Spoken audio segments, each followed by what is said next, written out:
परिचय। अमित, तुम क्या कर रहे हो? आओ राहुल, तुम तो जानते ही हो कि हमारे गणित के अध्यापक ने हमें नया पाठ परिमेय संख्याएं पढ़ाया है। मैं प्राकृतिक संख्याओं, पूर्ण संख्याओं और पूर्णांकों के बारे में जानता हूँ, लेकिन परिमेय संख्याएं क्या होती हैं? यह संख्याएं अंश और हर के रूप में होती हैं, जिसका अंश शून्य या कोई धनात्मक पूर्णांक होता है और जिसका हर एक धनात्मक पूर्णांक होता है। मैं समझा नहीं? आओ, मैं तुम्हें समझाता हूँ।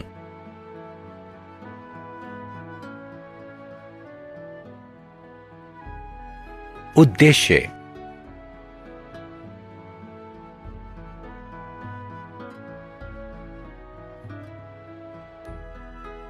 परिमेय संख्याओं को परिभाषित करना, समान परिमेय संख्याओं को लिखना, परिमेय संख्याओं की तुलना करना, परिमेय संख्याओं को उनके मानक स्वरूप में परिवर्तित करना, परिमेय संख्याओं का जोड़, व्यावकलन, गुणन और भाग करना।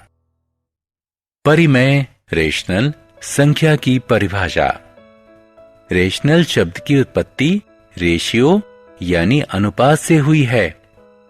तुम्हारा मतलब है रेशियो 3:2 की, जिसे 3/2 भी लिखा जा सकता है, एक परिमेय संख्या है।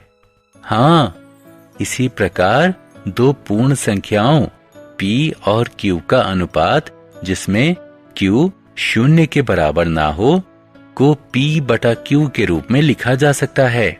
परिमेय संख्याओं को इसी रूप में व्यक्त करते हैं। परिमेय संख्या वह संख्या है जिसे P/Q के रूप में लिखा जा सकता है, जहां P और Q दोनों पूर्ण संख्याएं हैं और Q 0 नहीं है। राहुल, अब तुम बताओ कि क्या 4/5 परिमेय संख्या है? हाँ, 4/5 परिमेय संख्या है, क्योंकि यह P/Q के रूप में है और Q 0 नहीं है। और क्या 3/4 परिमेय संख्या है? हाँ, क्योंकि 3 और 4 दोनों पूर्णांक हैं। अंश और हर। क्या तुम जानते हो कि अंश और हर क्या होते हैं? परिमेय संख्या P/Q में P अंश होता है और Q हर होता है। उदाहरण स्वरूप 3/7 में 3 अंश है और 7 हर है। क्या पूर्ण संख्याएं भी परिमेय संख्याएं होती हैं? हाँ, उदाहरण स्वरूप पूर्ण संख्या 5 एक परिमेय संख्या है, क्योंकि आप इसे 5/1 के रूप में लिख सकते हैं। इसी प्रकार पूर्ण संख्या 0 एक परिमेय संख्या है, क्योंकि इसे 0/2 या 0/7 के रूप में लिखा जा सकता है। समान परिमेय संख्याएं। अब मैं तुम्हें समान परिमेय संख्याओं के बारे में बताऊंगा। इस परिमेय संख्या को देखो। ये दोनों परिमेय संख्याएं समान हैं, लेकिन कैसे? क्योंकि जब हम किसी दी हुई परिमेय संख्या को किसी शून्येतर पूर्णांक से गुणा करते हैं, तो हमें एक अन्य परिमेय संख्या प्राप्त होती है, जो दी गई संख्या के समान होती है। उदाहरण स्वरूप 2/3 समान है 10/15 के।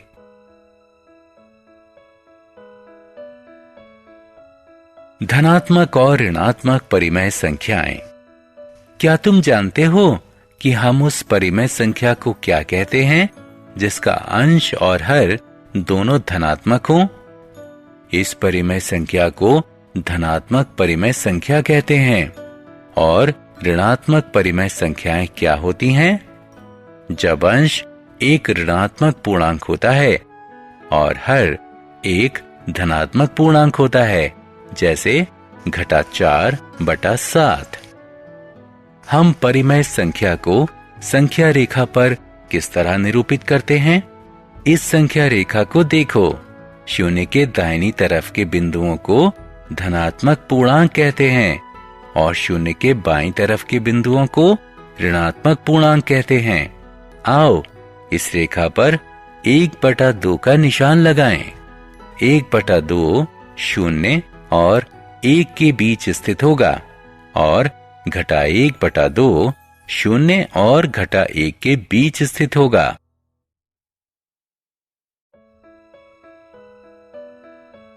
मानक रूप। इस कथन को पढ़ो। किसी परिमेय संख्या के उस रूप को मानक कहते हैं जिसमें इसके अंश और हर दोनों धनात्मक पूर्ण संख्याएं हों और अंश एवं हर में एक के अतिरिक्त कोई अन्य समान गुणनखंड ना हो। क्या ये सभी परिमेय संख्याएं मानक रूप में हैं? हाँ, क्योंकि इनके अंश और हर का एक के अतिरिक्त कोई समान गुणनखंड नहीं है। और यदि कोई परिमेय संख्या मानक के रूप में नहीं है तो उसे मानक रूप में परिवर्तित किया जा सकता है। उदाहरण स्वरूप 45/30 मानक रूप में नहीं है। हम अंश और हर को उनके महत्तम समापवर्तक से भाग देकर हम इसे मानक रूप में परिवर्तित करेंगे। 45 और 30 का महत्तम समापवर्तक 15 है। हाँ, अब हम अंश और हर को 15 से भाग देंगे, जिसके परिणाम स्वरूप हमें परिमेय संख्या घटा 3/2 प्राप्त होगी। तुलना। यदि हमें दो परिमेय संख्याएं दी जाएं, तो क्या तुम उनकी तुलना कर सकते हो? नहीं, मैं तुम्हें बताऊंगा कि परिमेय संख्याओं की तुलना कैसे करें। हम जानते हैं कि ऋणात्मक संख्याएं सदैव धनात्मक संख्याओं से छोटी होती हैं। हम परिमेय संख्याओं की तुलना संख्या रेखा के माध्यम से भी कर सकते हैं। संख्या शून्य से जितनी बड़ी दाहिनी तरफ स्थित होगी, वह उतनी ज्यादा बड़ी होगी। उदाहरण स्वरूप 2/3 यहाँ स्थिति है और 1/3 यहाँ स्थित है। अतः कौन संख्या बड़ी है? 2/3। सही। अतः 2/3 बड़ी संख्या है 1/3 से। इसी प्रकार घटा 1/3 बड़ी है घटा 2/3 से, क्योंकि घटा 1 घटा 3 के दाहिनी तरफ स्थित है। जोड़।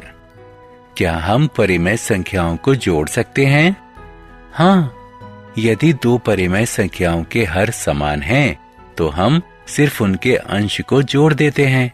उदाहरण के लिए 11/5 धन 7/5 का योग होगा घटा 11 धन 7/5, जो कि घटा 4/5 के बराबर है। और यदि परिमेय संख्याओं का हर समान ना हो, तब उस स्थिति में हम सबसे पहले हर का लघुत्तम समापवर्ती ज्ञात करते हैं। यहाँ लघुत्तम समापवर्ती 15 है। इसके बाद हम दी गई संख्या के समान एक ऐसी परिमेय संख्या प्राप्त करते हैं जिसका हर इस लघुत्तम समापवर्ती के बराबर हो। यहाँ घटा 7/5 बराबर होगा घटा 21/15 के और घटा 2/3 बराबर होगा घटा 10/15 के। अब इन दोनों परिमेय संख्याओं को जोड़ दें।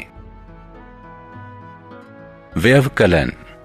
जोड़े की तरह जब हर समान हो तो हम सिर्फ अंश का व्यवकलन कर देते हैं और हर को समान रहने देते हैं। और यदि हर समान ना हो तो दोनों हर का लघुत्तम समापवर्ती निकालकर दी गई संख्याओं के समान परिमेय संख्याएं प्राप्त कर लेते हैं, जिनका हर इस लघुत्तम समापवर्ती के बराबर होता है। इसके बाद दोनों परिमेय संख्याओं का व्यवकलन कर देते हैं। क्या तुम अंदाजा लगा सकते हो कि परिमेय संख्याओं का गुणन कैसे करते हैं? किसी परिमेय संख्या को किसी धनात्मक पूर्णांक से गुणा करते समय हम उस संख्या से सिर्फ अंश में गुणा करते हैं और हर को समान रहने देते हैं। बहुत अच्छे, अब तुम सीख गए।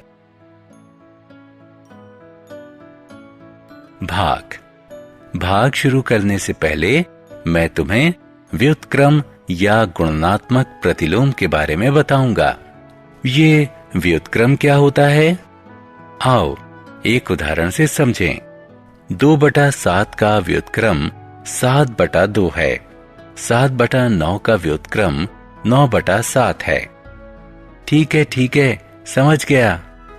घटा 5/4 का व्युत्क्रम 4/5 है। सही। अतः जब हम एक परिमेय संख्या को दूसरी परिमेय संख्या से भाग देते हैं तो हम एक परिमेय संख्या को दूसरी परिमेय संख्या को व्युत्क्रम से गुणा कर देते हैं। सारांश। आइए हमने जो कुछ सीखा है उसे संक्षेप में दोहराएं। वह संख्या है जिसे P/Q के रूप में लिखा जा सकता है, जहां P और Q दोनों पूर्णांक हैं और Q शून्य नहीं है। परिमेय संख्या कहलाती है। यदि किसी दी गई परिमेय संख्या के अंश और हर को किसी शून्येतर पूर्णांक से गुणा या भाग करते हैं तो हमें एक अन्य परिमेय संख्या प्राप्त होती है जो दी गई संख्या के समान होती है। जब अंश और हर दोनों धनात्मक पूर्ण संख्या हों तो यह धनात्मक परिमेय संख्या होती है। जब अंश या हर ऋणात्मक पूर्ण संख्या होती हैं तो यह ऋणात्मक परिमेय संख्या होती है। किसी परिमेय संख्या के उस रूप को मानक कहते हैं जिसमें इसके अंश और हर दोनों धनात्मक पूर्ण संख्याएं हों और अंश एवं हर में एक के अतिरिक्त कोई अन्य समान गुणनखंड न हो। यदि दो परिमेय संख्याओं का हर समान हो तो उनके योग के लिए उनके हर को समान रखते हुए सिर्फ अंश को जोड़कर जोड़ा जा सकता है।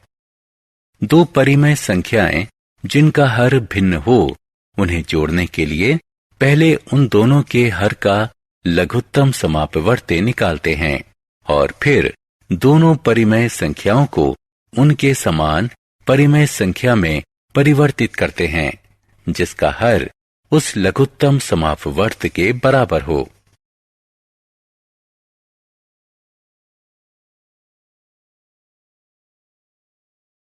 दो परिमेय संख्याओं के व्यवकलन के लिए हम जिस संख्या को घटाते हैं उसके योज्य प्रतिलोम को उस संख्या से जोड़ देते हैं। दो परिमेय संख्याओं का गुणा करने के लिए हम उनके अंश और हर का अलग अलग गुणा कर देते हैं और उनके गुणनफल को क्रमशः अंश और हर के स्थान पर लिख देते हैं। किसी दी गई परिमेय संख्या को किसी शून्येतर परिमेय संख्या से भाग देने के लिए हम उसे संख्या के व्युत्क्रम को दी गई संख्या से गुणा कर देते हैं।